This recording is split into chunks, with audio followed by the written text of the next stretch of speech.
Hello दोस्तों, अनकही horror stories in Hindi में आप सभी का स्वागत है। अगर आप इस चैनल पर नए हैं तो अभी जाके हमारा चैनल सब्सक्राइब कर लें ताकि आप हमारी और भी नई वीडियोस देख सकें। आज जो कहानी मैं आप लोगों को सुनाने जा रहा हूँ, दो भाइयों के साथ घटी एक सच्ची घटना है। ये घटना साल 1990 फूलपुर गांव जो कि बिहार में है। बताया जा रहा है कि इस गांव में एक परिवार रहता था जो कि बहुत ही गरीब था। पति, पत्नी और दो बच्चे। बड़े बेटे का नाम कमलेश जो कि 13 साल का था, वहीं छोटे बेटे का नाम नीलेश जो कि 11 साल का था। इनका परिवार बहुत ही गरीब था। बाप इनका किसानी किया करता था। कुछ खास तो नहीं, लेकिन करीब इनके पास 3 बीघा ज़मीन थी। उसी से ये अपने पूरे परिवार का गुजारा किया करता था। कोई और काम ना होने के कारण वो बच्चे भी उन्हीं का हाथ बटाते। आप समझ रहे होंगे कि वो छोटे छोटे बच्चे क्या ही कर लेंगे, लेकिन गांव का होने के कारण वो बहुत ही तेज़ तर्रार थे। उनके गांव के पास एक आम का बगीचा था जिस पे बहुत सारे बड़े बड़े आम फरे हुए थे। वो बगीचा गांव के दाहिने हाथ पे था, जहां ज़्यादा कोई जाना आना पसंद नहीं किया करता था।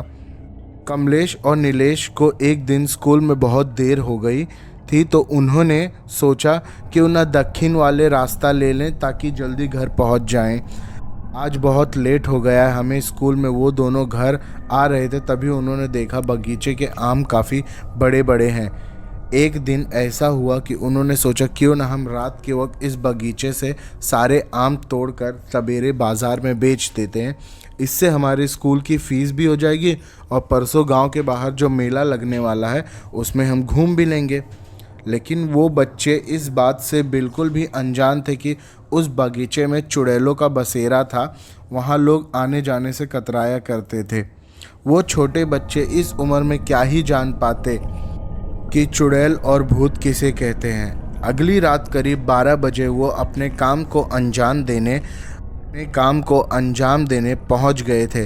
कमलेश ने दिन भर बहुत मेहनत करके छोटे छोटे पत्थर इकट्ठा किए थे ताकि वो उससे आम तोड़ सके। उसका निशाना बहुत ही अच्छा था और ये बात उसे पता थी। दोनों भाई बड़े आराम से बैठ गए और इंतज़ार करने लगे। जैसे गाड़ियों का आना जाना कम हुआ, वो अपने काम पे लग गए। कमलेश जो कि एक अच्छा निशानेबाज था, उसने एक एक पत्थर फेंकना शुरू किया, लेकिन एक भी ना लगा। कोशिश करता रहा और नाकाम होता रहा। तभी नीलेश ने बोला, भैया आज ये क्या हो गया है, आपका निशाना लग क्यों नहीं रहा? पहले तो कभी ऐसा नहीं हुआ। तभी वहाँ करीब एक 6-7 साल का लड़का आया। देखने में बहुत ही मासूम सा लग रहा था। उसने उन लोगों से कहा, तुम लोग ये क्या कर रहे हो? ये बगीचे के आम मत तोड़ो, इन्हें कोई हाथ नहीं लगाता, तुम क्यों ऐसा कर रहे हो? उन्होंने उसे यूं ही ले लिया और कहा, क्यों ना तोड़े, ये बगीचा तुम्हारे बाप का है जो हम इसे ना तोड़े। तभी उस बच्चे ने कहा, हाँ ये मेरे बाप का है।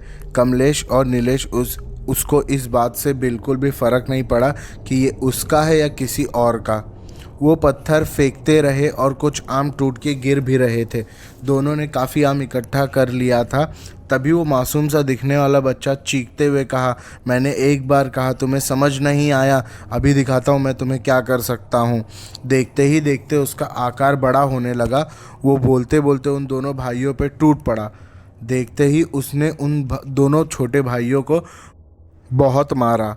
उन दोनों को ये बिल्कुल भी समझ नहीं आया कि वो एक भूत से लड़ रहे हैं।